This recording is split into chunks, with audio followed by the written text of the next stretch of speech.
The South Africa Reserve Bank acts proactively by developing new banknotes to ensure that the country's money remains among the most trusted currencies in the world. This is done to ensure continued relevance of the design and to incorporate technological advances, ensuring trust is maintained in the currency.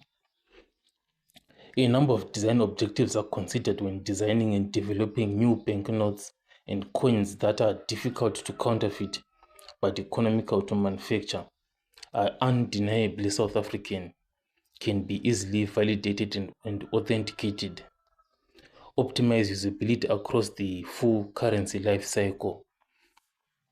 And also the currency management department works with its subsidiaries, namely the South African Mint Company, which means coins, and the South African Banknote Company Proprietary Limited, which prints banknotes. Both are subsidiaries of the South Africa Reserve Bank.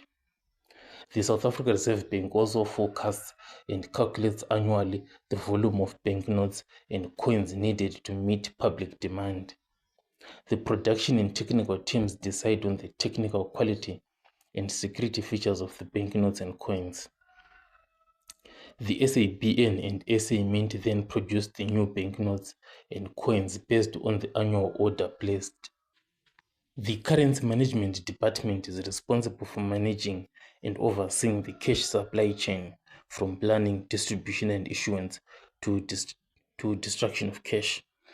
Printed banknotes are transported from the subsidiary to cash centers for issuance to commercial banks.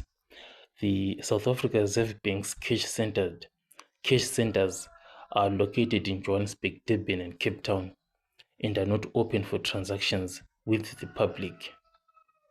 Commercial banks hold sufficient banknotes and make them available at their branches and automated teller machines, that is, our ATMs, where they can be withdrawn and be used for transactions by the public.